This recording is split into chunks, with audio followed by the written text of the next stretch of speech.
好，第一題 x 嘅5次再3次方咧，即係代表 x 5次攞3次方，即係自己乘自己3次啦，即係 x 5次乘 x 5次乘 x 5次，咁即係5乘3。咁下次你知道嘅話咧，直接跳喺度5乘3就計到答案嘅啦。咁答案係 x 15次。好，第二題 expand 即係拆括弧 6x 加 7y 嘅2次。咁我哋為咗唔拆錯嘅話，我哋就將佢變成兩個括弧，跟住 6x 乘 6x 乘 7y， 咁就係36x 2次，再加42xy， 咁跟住就 7y 乘 6x， 再加 7y 乘 7y， 咁就係 42xy 再加 49y 2次，咁跟住你發覺有冇同類項呢？係有嘅。中間嗰兩嚿 42xy 再加 42xy 係可以化簡變做 84xy 嘅，所以最尾答案就係 36x 2次照抄啦，再加 84xy 再加 49y 2次。到第三條啦 ，factorize 因式分解，咁最簡單就係抽共同嘅嘢，咁你見到有 x 啦，有 x 啦，咁我哋不如抽依個 x 出嚟啦。咁我就寫 x 開括弧，咁 x 抽走咗前面，記住仲有個1，我哋唔寫啫。咁加照抄 ，y 照抄，所以最尾答案就係 x 括弧1加 y。到第四條啦，都係 factorize 因式分解，但係同頭先嗰條係唔同㗎，因為你發覺冇3嚿嘢，冇共同嘅嘢可以抽嘅。咁你見到有2次喎。第一嚿有2次，最尾嗰嚿有2次，咁中間仲好似係 A 乘 B， 咁我就會用十字相乘法 cross method。咁我哋點樣用呢？咁首先考慮第一嚿 6A 2次可以諗成6乘1或者3乘2，咁我哋試咗3乘2先啦。咁我就寫成 3A 乘 2A， 咁就 6A 2次啦。好，諗完第一嚿之後，諗最尾嗰嚿 3B 2次，咁3諗成咩乘咩啊？咁最簡單咪1乘3咯。咁但係問題中間係負喎，咁如果1乘3係唔會計到負，所以應該係諗-1同埋-3。咁你會問啦，-1放喺上面定-1放喺下面？咁冇辦法試，咁不如我哋試下-1放喺上面啦，即係-1 boy，-3 boy，-1乘-3就係正3啦 ，boy 乘 boy 就係 boy 2次。好啦，咁我哋試下交叉嚟計下計唔計到中間嗰嚿啦。咁 3A 乘-3B 就係-9AB。咁到 2A 乘-1B 咪-2AB 咯，咁-9AB 減 2AB 咪-11AB， 咁同中間嗰嚿係一模一樣嘅，咁即係代表今次我哋一剔過啦，已經得啦，唔使再試其他啦。好，咁老師教過你啦，答案呢係變咗兩個括弧，咁就打橫抄 3A 減 1B 個1唔寫嘅，咁另外答案就係 2A 減 3B。咁就做完嘅啦，咁就做完因式分解，將佢變做乘嘅關係。到第五條啦 ，express 一個數 in scientific notation， 中文係咩呢？就係科學計數法啦。咁科學計數法咧係用嚟表達啲好大或者好細嘅數。咁呢個數好大啦，咁我哋就將佢變成科學計數法。咁點變呢？首先有冇小數點啊？冇嘅話，我哋喺後面加褪，一直咁褪。褪到去1同10之間，咁2.425就1同10之間啦。好啦，咁寫咗2.425之後要補返，因為我哋頭先褪啊嘛，所以不斷咁10。咁褪咗幾多格啊？咁你數清楚咯，係1、2、3、4、5、6、7格嘅。咁因為呢個數係好大，所以係7次。咁如果-7咧，就代表前面好多零，0.000，總共有7個零，咁就係-7啦。咁今次係好大，所以正7。到第6題啦，咁好多英文你要搞清楚個意思先。單係下 ，up 係上 ，off 係入，寫入4寫5入。仲有後面啦 ，A part 嗰個係 nearest integer， 即係個位。咁個位咁大家揾翻個個位啦。咁個位咪754個4啦。咁 round down 記住就 keep 住個4。咁答案左邊照抄75 keep 住個4。咁後面嗰啲唔寫㗎啦，所以答案754。好，到 part B 啦，咁我哋要上寫兩位有效數字 significant figures。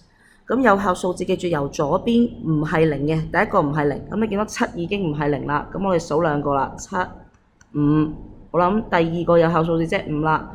咁上寫喎，咁即係點都要係進位嘅，所以5點都要變+1，就變做6。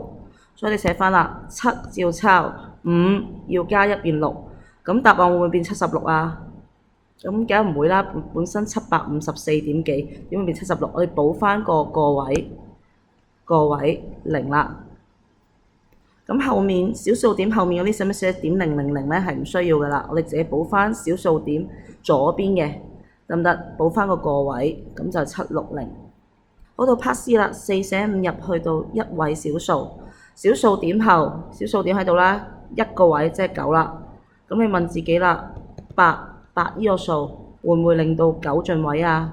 咁梗係會啦。4寫5入，即係5、6、7、8、9都會令到前面嘅數字進位嘅，所以呢9點樣進位呢？就4.9進位呢，我哋就會變做4.9，即係49，你當佢就變咗50啦。咁加翻個點，即係755.0。好，第7條啦，我哋有個 stem and leaf diagram 鋼葉圖啦。咁你就記住呢個前面呢個10位嚟嘅。呢個就係個位，咁呢個代表第一個數，代表14，第二個代表18，最尾嗰個代表46。好啦，咁我哋要揾 mean、median 同埋 mode。mean 即係平均數，平均數就係加晒佢，將全部數加晒佢，除翻咁多個數。咁我數下幾多個數先喺度。好，1、2、3、4、5、6、7、8、9、10、11、12個數。咁你就篤計數機小心啲咯喎，由第一個數14，再加18，再加24，再加25，加，記住啦，呢個點係你計數機要篤埋落去嘅，再加到最尾個數46，再除12，咁睇下答案係幾多啦。咁但係篤計數機嘅時候，記住加個括弧啦，括弧然之後再除12，咁你應該計到29嘅。所以呢個平均年齡呢，啲顧客嘅平均年齡就29歲啦。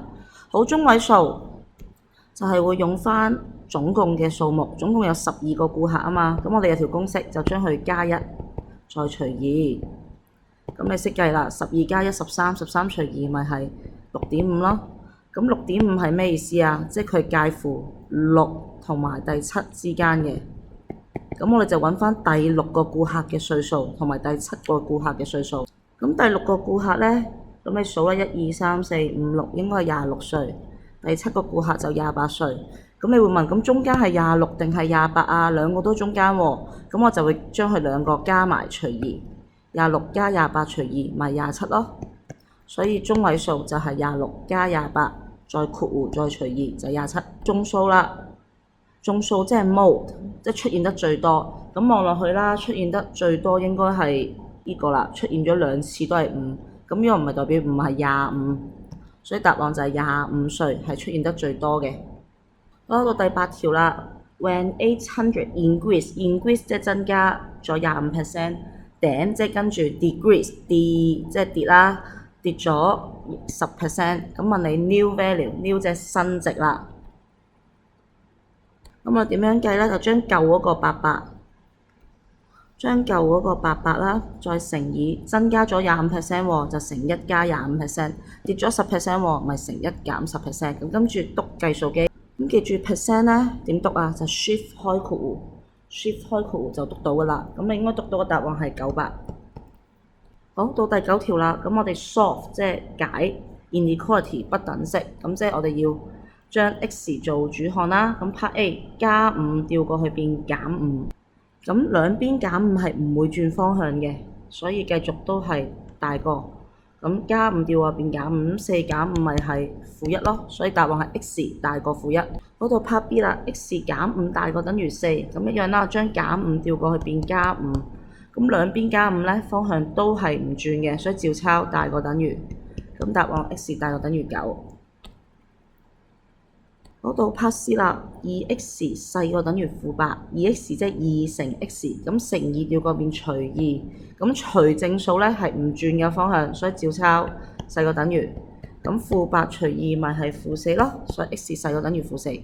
嗰度 part D 啦，-2乘 x，咁你要將個-2調過去變除-2，咁除負數記住咯喎。乘除負數都係要轉方向嘅，乘除負數，所以今次由細個變做大個，咁答案就係 x 大過-4。好，呢一題答案就係 x 大過-4啦。